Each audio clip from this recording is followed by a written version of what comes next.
Alright, welcome back to the channel. In case you're new here, welcome. My name is Julian. I'm the creator of Smartphone Filmmaking Pro, and on this channel we talk about making awesome looking videos just using a smartphone. We oftentimes also review the latest and greatest gear, so in case that's interesting to you, you might consider hitting the subscribe button.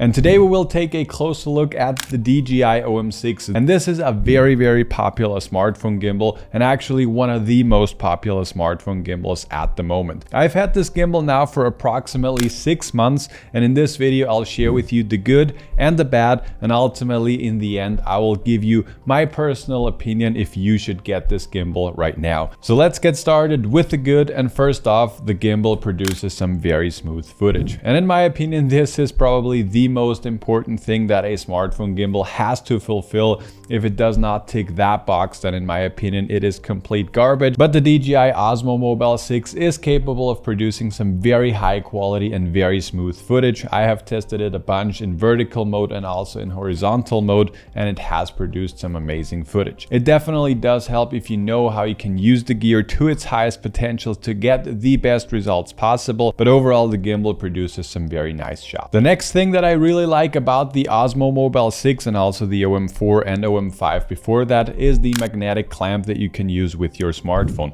I think this is a very intuitive and very, just a very nice way of attaching your phone to the gimbal. Basically, you just align the dots.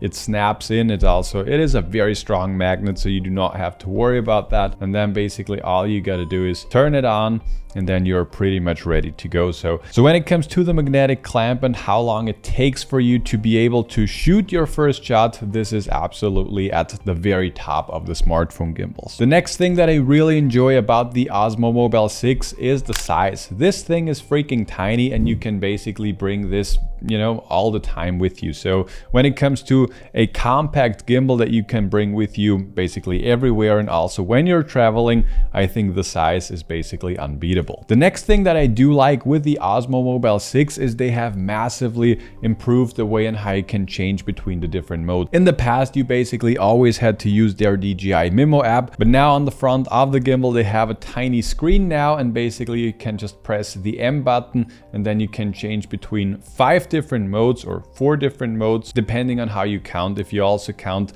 holding the back button to go into the locked mode, then you have 5 different modes, but overall it's just a much better and much improved way compared to how it was before. And the last thing that I really enjoy with the Osmo Mobile 6 is the way and how you can change from shooting vertical to horizontal video and vice versa. So right now I'm set here to shoot vertical video for TikTok and Instagram Reels and so on. And if I press this button here twice, then it just switches over to shooting horizontal video. And this just takes a second, and just a very frictionless way. And overall, when it comes to the user friendliness, I really like this gimbal. But these are basically all the things that I personally do enjoy about the Osmo Mobile 6. It does also have the extension pole, but I'm not the biggest fan of this because it just does not feel as solid.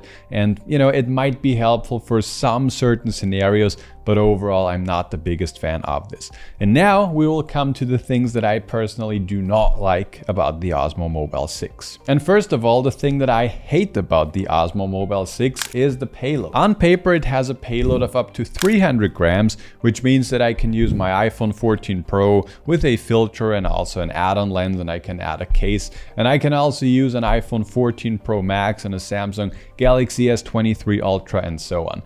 And I have tested it with my iPhone 14 Pro, and I can use a light filter that works no problem, but by the time I also try to add an add-on lens, the gimbal just turns off and it will not be working. And I've also heard many stories from students of Smartphone Filmmaking Pro that told me that with their iPhone 14 Pro Max it just was not working. And the benefit on how easy it is to use is also a downside in this case, because you cannot really change the balance. So basically, if you just want to use your smartphone naked, like I have it here right now, without any filters, without any cases, without any add-ons, then this works perfectly fine.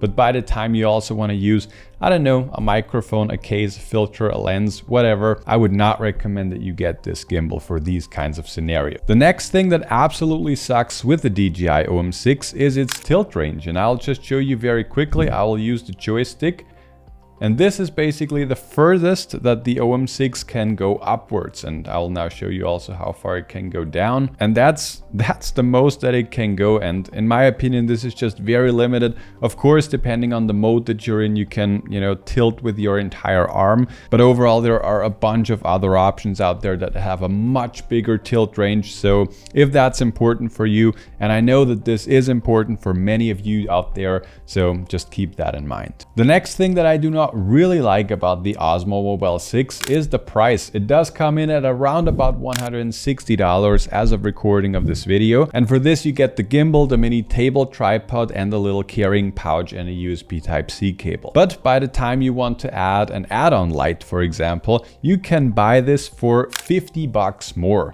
And then you're already in the about $200 range. And then if you also want to get a carrying case like you get with the Cyan gimbal, for example, then you have to add another $30. And then you're looking at a gimbal that's costing you around about $230, $240. And now it's in a completely different range already. So just keep that in mind if you are shooting in lower light situations and having a light directly on your gimbal is important for you, you will have to buy that separately. The next thing that I do not like about the Osmo Mobile 6 is if you are a person that likes to use a case with his or her smartphone. And I'm right now here using the iPhone 14 Pro, and this is the Nomad leather case. I will link that down below, one of my favorite cases. But using this case and this clamp right here, it does work theoretically, and it does work, but the clamp is just too small and it won't fit very nicely. So I personally would not use this setup because I was just afraid that, the clamp would just come off whilst I'm shooting. So yeah, whenever you're using a case, I would not use this setup right here. There are other gimbals out there that have a higher payload and a bigger clamp, and then it will work just fine.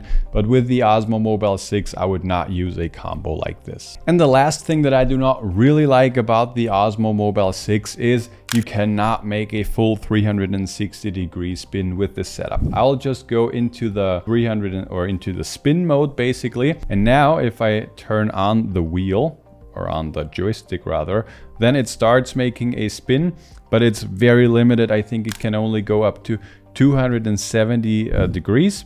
So as you can see, it's now running into its physical limits. And yeah, if that's something that's important to you, and just being able to make a full 360-degree spin just opens up a ton of possibilities for you for getting creative shots, also for making transitions. So yeah, so overall you are just a bit limited and you cannot make a full 360-degree spin.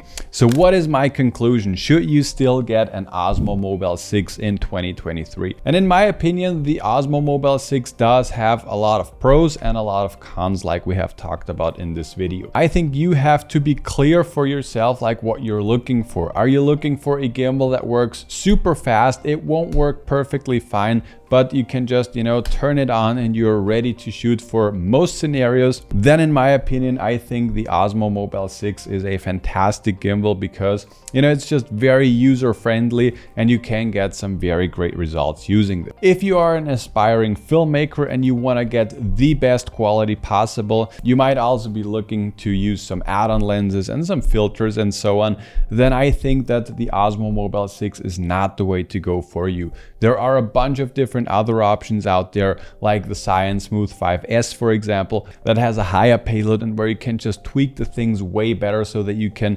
get the results that you really want. And it's also not as limited when it comes to the tilt range, and it can also do a full 360-degree spin. In the end, in my opinion, I think the most important thing is that you actually master the gear that you have. The smartphones that we have in our pockets these days are capable of shooting amazing videos, but you need to know how you can get there. We have just launched our new Smartphone Filmmaking Pro Starter course, where you can learn in 5 days how you can make some awesome looking videos using your smartphone. There we also cover smartphone gimbals just a little bit, and there I'm also sharing my top 10 gimbal movements with you guys. I will link it down below. This will be the first link below that like button.